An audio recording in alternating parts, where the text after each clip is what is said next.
Sekitar 15 menit lagi dari sejak saya merekam video ini, kita akan melihat data retail sales dan juga GDP dari Inggris. Nah, sementara untuk Amerika sendiri, kita akan menunggu data PCE yang akan dirilis nanti malam. Nah, catatan pentingnya adalah Inggris akan tutup lebih cepat, kurang lebih di jam 19.30, kemungkinan tidak akan melihat hiruk-pikuk market dari sesi ataupun kawasan Inggris, sehingga diharapkan range-nya pergerakan tidak akan terlalu besar. Tapi kita lihat dulu, apakah ini akan sangat berpengaruh terhadap market forex apa tidak, karena Amerika masih normal sampai at least penutupan nanti malam. Economic data untuk minggu ini sudah berakhir dengan kemarin tercatat dengan laporan dari terakhir itu adalah data GDP. Ya, GDP dari Amerika, kemudian juga dari inflasi Jepang. Nah, sekarang yang akan kita perhatikan adalah terkait dengan data retail sales dari Inggris dan juga data inflasi PCE dari Amerika. Dan juga tentunya ada beberapa data lain yang akan membayangi market di malam hari. Seperti salah satunya adalah Michigan Survey. Kali ini saya akan lebih menyoroti kepada survei terkait dengan ekspektasi inflasi 1 dan 5 tahun ketimbang consumer sentiment. Jadi itu yang akan kita coba lihat, karena potensinya pergerakan akan sangat relatif besar dengan data tersebut. Oke, untuk siang hari ini kurang lebih sekitar 45 menit lagi akan rilis dengan data retail sales. Tolong perhatikan data core retail sales-nya saja, karena kemungkinan potensinya itulah yang akan dinantikan oleh market. Walaupun tidak tertutup kemungkinan data retail sales inti pun juga akan tetap memainkan peran. Nah, masalahnya adalah kalau kita bicara tentang ekspektasi dibandingkan dengan previous. Kalau kita lihat di sini datanya kemungkinan diharapkan relatif lebih baik. Tapi berkaca kepada status beberapa bulan terakhir, data selalu mengecewakan dari ekspektasinya.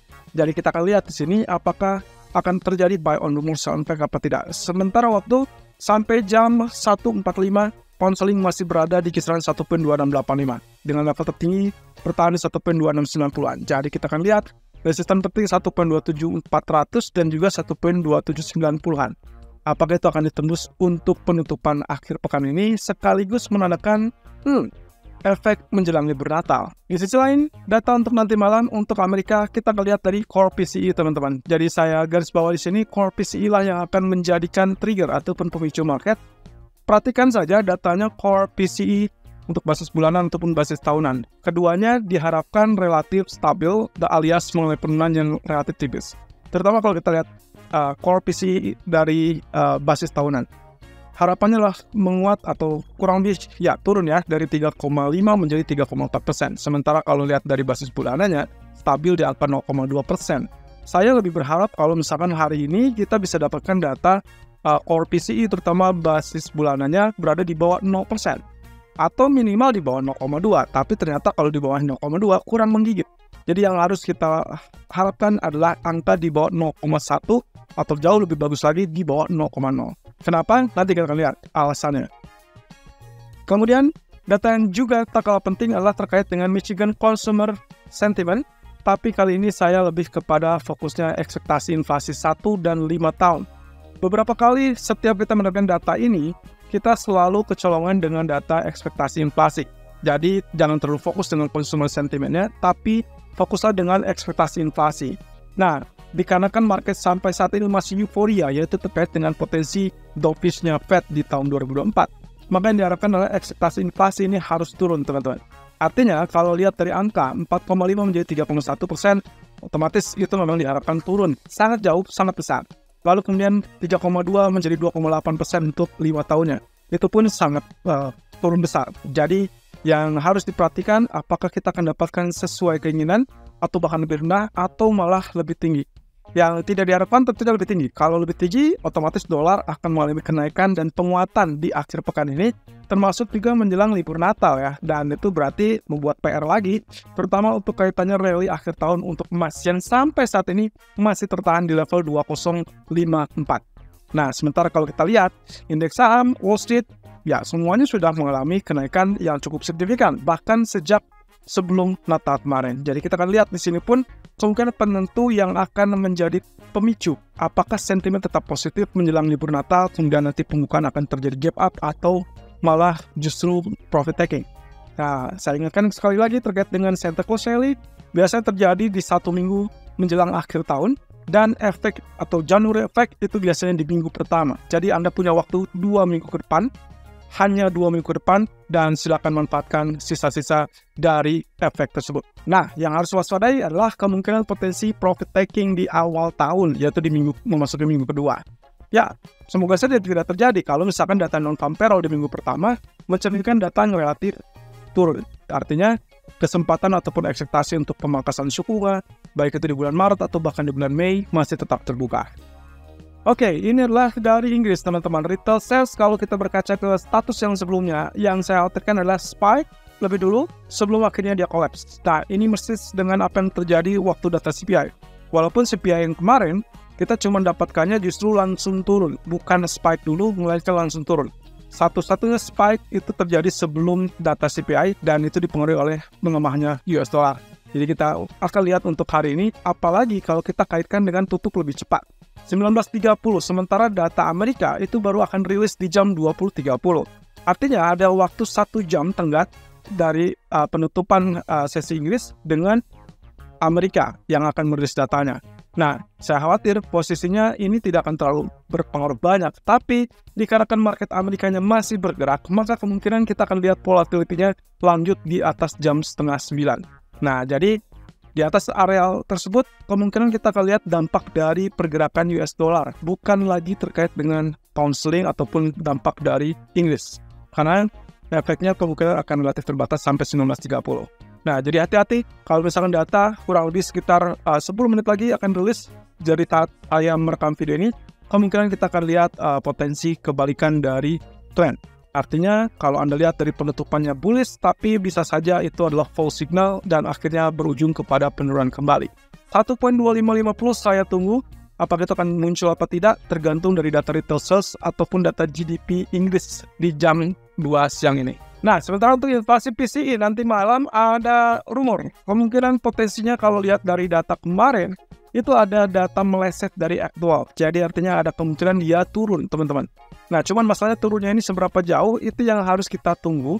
Karena posisinya ini juga akan sangat menentukan tentunya terkait dengan sentimen. Nah, garis bawahnya adalah core PCE itu yang akan menjadikan sorotan utama. Dan kenapa PCE menjadi lebih penting daripada CPI? Ya, beberapa alasan, salah satunya dikarenakan data PCE ini jauh lebih konkret, jauh lebih akurat dibandingkan data CPI yang selalu kita amati. Tapi tidak apa-apa, intinya adalah kita berharap bahwa penurunan dari inflasi ini. Jadi kalau misalkan lihat dari ekspektasi, angkanya untuk core PCE basis bulanan itu diharapkan kurang lebih turun atau standby di 0,2%. Nah, sementara kalau misalkan core PCE-nya untuk basis tahunan itu diharapkan turun tipis ke 3,4%. Oke, cara bacanya gimana? Cara bacanya seperti biasa, standarnya adalah actual versus expectation. Jadi kalau misalkan aktualnya lebih kecil dari ekspektasi, itu adalah hal yang sangat dinantikan dan sangat disenangi oleh market. Artinya, dolar akan turun dan market lain termasuk emas dan juga pasar saham kemungkinan akan naik menyambut euforia bahwa kemungkinan semakin dekat dengan pemangkasan suku bunga. Nah, sementara kalau misalkan inflasinya masih tetap naik, ya hati-hati teman-teman. Kemungkinan dolar akan mengalami penguatan dan itu berarti ancaman untuk rally akhir tahunnya emas. Dan saya rasa saham bisa saja terkoreksi, tapi dengan harapan kemungkinan potensinya akan relatif terbatas, mengingat ini adalah hari terakhir data ekonomi dan juga menjelang libur Natal. Jadi bisa saja profit taking mungkin terbatas, lalu kemudian dia akan mengalami kenaikan. Nah, satu sisi teman-teman yang akan menjadikan volatility yang sangat besar, Anda harus perhatikan lagi range kisaran data aktualnya. Nah, di sini saya memiliki catatan. Kalau core PCE basis bulanannya, yang tadinya ekspektasinya unchanged 0,2%, ini berarti kalau ternyata dia turun ke 0,1, kelihatannya nggak akan ada masalah, teman-teman. Volatility akan tetap kecil, alias range-nya kemungkinan akan tetap sideways. Itu berlaku untuk emas. Nah, tapi kalau misalkan datanya di sini kisaran 0 sampai 0,3%. Artinya kalau dia berada di bawah 0%, itu berarti weak dollar dan itu akan membuat range pergerakan yang cukup lebar untuk emas, artinya naiknya mungkin sampai ke resisten 1 atau bahkan resisten 2. Sementara kalau misalkan datanya lebih tinggi dari 0,3%, dolar akan mengalami penguatan jauh lebih signifikan dan juga menandakan koreksi ataupun penurunan untuk emas bisa saja mencapai support 1 ataupun support kedua. Nah, tapi teman-teman, kalau datanya berada di 0,1 atau 0,2 alias di dalam range tersebut, hati-hati, kemungkinan market volatility-nya hanya bolak-balik alias sideways. Demikian pula yang berlaku dengan basis tahunan. Range-nya kisaran di 31 ataupun 3,5%. Artinya di sini dengan data yang diharapkan 3,4%, kalau ternyata datanya cuma 3,2, 3,3, mungkin memang betul dia berada di bawah ekspektasi. Tapi hati-hati karena range-nya tidak atau belum berada di luar range 3,1, 3,5, maka efeknya akan relatif sementara alias terbatas. Yang kita butuhkan adalah angka di bawah 3,1% atau di atas 3,5. Dan itu berarti berlaku juga. Kalau ekspektasinya 3,5, maka kemungkinan posisinya dolar akan mengalami penguatan tapi relatif terbatas. Kabar terbaru dari OPEC, teman-teman. OPEC kini sudah terpecah belah. Sebetulnya tanda-tanda ini sudah terlihat dari pertemuan terakhir yang sempat ditunda. Bayangkan waktu itu pertemuan diagendakan di tanggal 31 ya, tapi kemudian diundurkan. Nah, ini yang menjadi perkara adalah Arab Saudi yang bersitegang dengan Angola. Dikarenakan posisinya adalah Angola termasuk dengan Kongo dan juga Nigeria, itu kurang lebih mereka melanggar ataupun tidak mencapai kesepakatan produksi yang ditentukan oleh OPEC. Ya, jauh-jauh hari Arab Saudi menekan kepada Angola untuk mengikuti aturan. Bahkan di pertemuan terakhir jelas Arab Saudi mengatakan bahwa kali ini biarkan masing-masing negara menyampaikan berapa persen ataupun berapa barel yang sanggup dilakukan untuk pemangkasan produksinya.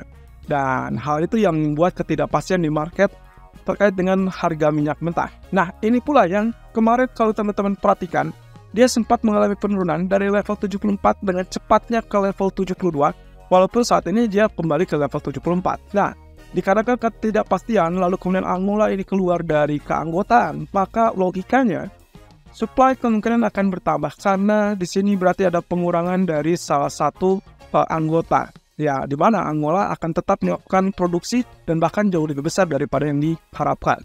Nah, ditambah lagi dengan Amerika yang tetap membanjiri market dengan supply minyak. Jadi hati-hati teman-teman. Kondisinya kenaikan saat ini kemungkinan masih belum stabil, tapi saya memang sangat berharap akan ada koreksi sebelum akhir tahun sehingga nantinya akhir tahun atau detik-detik menjelang akhir tahun Anda bisa lakukan buy, dan mungkin di kuartal pertama 2024 kita bisa dapatkan kenaikan yang signifikan, mungkin 75 atau bahkan 79 dolar atau bahkan 82 dolar. Tapi semua itu tergantung dari level bottom berapa yang akan disentuh untuk malam ini. Ya, nanti sore kita akan update lebih lanjut dengan apa yang terjadi dengan inverted head and shoulder di grafik emas. Apakah rally akhir tahun akan kembali terjadi karena dengan level resisten 2052 yang nyaris ditembus karena sekarang ini tertahan 2054 sudah berarti menandakan ada gejala untuk ke arah rally akhir tahun. Center course rally, saya cuma berharap itu berlakunya cuma di pasar saham. Tapi ya, kalau kita bicara tentang rally, emas seharusnya di akhir tahun juga memiliki kesempatan itu. Kita tunggu sampai sore nanti.